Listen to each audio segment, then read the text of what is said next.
மக்களே அனைவருக்கும் வணக்கம். எல்லாம் எப்படி இருக்கீங்க? இன்னைக்கு எதை பத்தின வீடியோனா மிளகாய் குழம்புங்க. எங்க பக்கம் மிளகாய் குழம்பு பால் சாதம் இது எங்க ஃபேமிலி எங்க ஒட்டுமொத்த குடும்பமும் ரொம்ப விரும்பி சாப்பிடுவோங்க. ஒவ்வொரு விசேஷத்துலயும் நைட் ஆனா பால் சாதம் மிளகாய் குழம்பு இந்த மாதிரி வச்சு சாப்பிட்டு பாருங்களேன் எப்படி இருக்குன்னு. நான் இப்ப அதுதான் செய்ய போறேன். உங்களுக்கு எப்படி செய்யறேங்கிறத காமிக்கிறேன். இப்ப மிளகா குழம்பு செய்யறதுக்கு தேவையான பொருட்கள் பார்க்கலாமா? இங்க பாருங்க, ஒரு 15 சின்ன வெங்காயம், 10 பூண்டு எல்லாமே நல்லா பொடிசா கட் பண்ணி வச்சிருக்கேன். கருவேப்பிலை அதுவும் கொஞ்சம் நல்லா பொடிசா கட் பண்ணி வச்சிருக்கேன். மெயினா பச்சை மிளகாய் இந்த மாதிரி முட்டை ஆம்லெட் போடுற மாதிரி கட் பண்ணி வச்சுக்கணும். அப்புறம் பாத்தீங்கன்னா ரொம்ப சிம்பிள் தாங்க. கொஞ்சம் மஞ்சத்தூள், தனி மிளகாத்தூள், அப்புறம் கொஞ்சம் வெல்லம். இதை லாஸ்டா சேர்க்கணும். புளியை கரைச்சி வச்சிருக்கேன். இவ்வளவுதான் மக்களே இதுக்கு தேவையானது. இப்போ மிளகா குழம்பு எப்படி செய்யலாம்னு பார்க்கலாமா? ஃபர்ஸ்ட் சட்டியை வச்சுட்டு அடுப்பு பற்ற வச்சிடலாம். எண்ணெய் ஊற்றிடலாமா? நல்லெண்ணெய்ங்க. இதுக்கு நல்லெண்ணெய் தான் யூஸ் பண்ணணும். நல்லெண்ணெய் ரொம்ப உடம்புக்கும் நல்லது, உடம்புக்கு நல்லா குளிர்ச்சி வேற, ஸ்கின்னு நல்லா இருக்கும், க்ளோவா இருக்கும். அதனால நல்லெண்ணெய் நிறைய சேர்த்துக்கிறது ரொம்ப ஆரோக்கியம். எண்ணெய் நல்லா சூடாயிடுச்சு. இப்போ கொஞ்சமா கடுகு போட்டுக்கலாம். வெறும் கடுகு தான் போடணும். கொஞ்சம் உளுந்து பருப்பு இருக்கு, அதோட சேர்த்து போட்டேன் நான். கடுகு நல்லா பொரிஞ்சிருச்சு. இப்போ கருவேப்பிலை போட்டுக்கலாம். அப்புறம் சின்ன வெங்காயம். இப்போ வெங்காயம் நல்லா வதங்கிச்சு. இது கூட பூண்டு சேர்த்துக்கலாம்.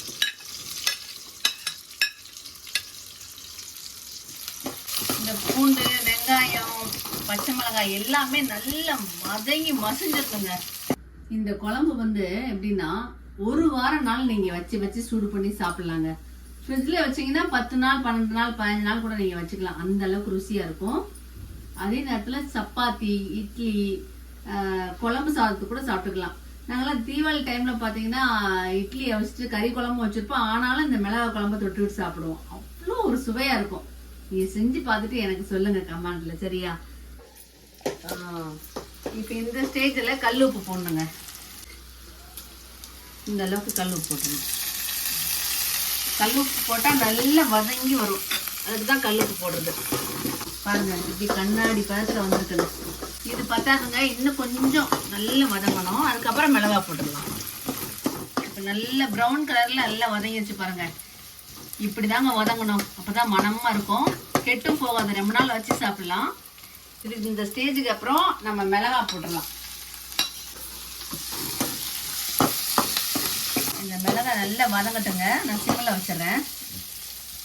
இந்த மிளகாய் குழம்பு நினைச்சாலே இப்போவும் சந்தோஷமா இருக்கு. எப்படின்னா மதுரையில் எங்கள் குடும்பம் எல்லாருமே 2 வாரத்துக்கு ஒரு தடவையாவது இந்த குழம்பு இல்லைன்னா வீட்டில் எல்லாருக்கும் அந்த குழம்பு வைக்கலையா, அந்த குழம்பு வைக்கலையான்னு எங்கள் அக்காவை போட்டு தொந்தரவு பண்ணுவாங்க. 2 வாரத்துக்கு ஒரு தடவை பால் சாதம், மிளகாய் குழம்பு. அவங்களுக்கு இந்த குழம்பு இருந்தாலே போதும், வேற எதுவுமே தேவையில்லைங்க. அந்த அளவுக்கு ருசியா இருக்கும். நீ பாருங்க எப்படி வந்திருக்குன்னு. இந்த மாதிரி நல்ல மொறுன்னு வெந்ததுக்கு அப்புறம் மஞ்சத்தூளும் மிளகாவும் போட்டுறேன். மிளகாய் பொடியும் போட்டுடலாம். மஞ்சத்தூள் பொடி, மிளகாத்தூள் பொடி இதை போட்டுட்டு இந்த எண்ணெயிலே வதக்கி விடணுங்க. நான் உங்கள்ட்ட எல்லாம் காமிக்கிறப்ப பெருங்காயத்தூளை மறந்துட்டேன். பெருங்காயத்தூள் இதுல கொஞ்சம் ரொம்ப முக்கியமான ஒரு இது, அது சொல்ல மறந்துட்டேன். இப்ப போட்டுடலாம் பெருங்காயத்தூள். கொஞ்சம் நிறையவே போடலாங்க, நல்ல மணமா இருக்கும். இது எல்லாம் போட்டாச்சு. எப்படி வந்துருக்கு பாருங்க, நல்லா ரெட்டிஸா வந்திருக்கா. இப்போ நம்ம புளி கரைச்சல ஊத்திடலாம்.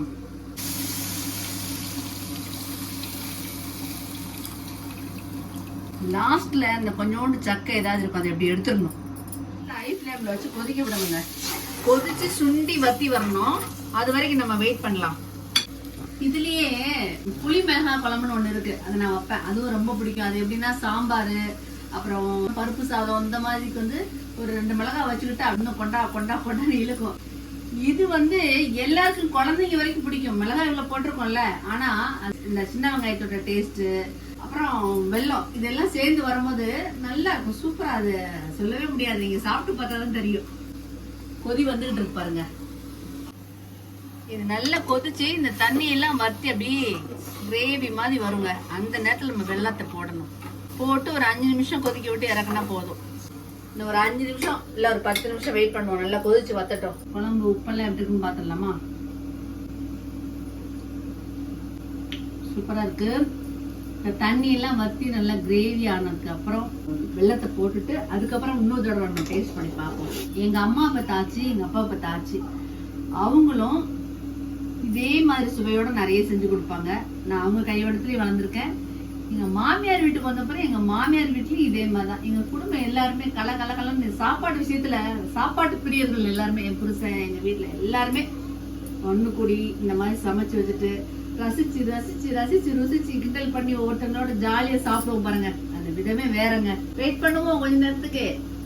நல்ல எண்ணெய் விட்டு வந்துருச்சு. இப்ப எப்படி இருக்கு பாருங்க. இந்த ஸ்டேஜ்ல பாத்தீங்களா? சூப்பரா சுத்தி எண்ணெய் விட்டு வந்துருச்சு.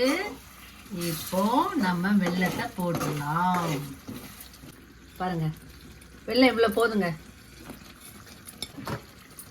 இந்த வெள்ளத்தை போட்டு நல்லா அப்படியே கிண்டி விட்டே இருக்கணும் 5 நிமிஷம். வெள்ளம் நல்லா கரையணும் இல்லையா? பார்க்கும் போது எப்படி இருக்கு? நாக்கு ஊறுதா?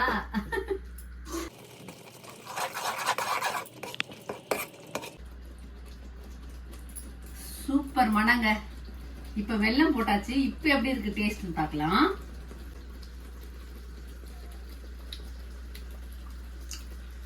சுட சுட சாதத்துல நல்ல கெட்டி பால் ஊத்தி இந்த மிளகா குழம்பு ஓரமா வச்சுக்கிட்டு சாப்பிட்டா 2 தட்டு சோறு சாப்பிடலாம். சாப்பிட்டு பாருங்க, ட்ரை பண்ணி பாருங்க. அடுத்து இன்னொரு வீடியோல சூப்பர் சமையலோட உங்களை சந்திக்கிறேன். பாய் மக்களே.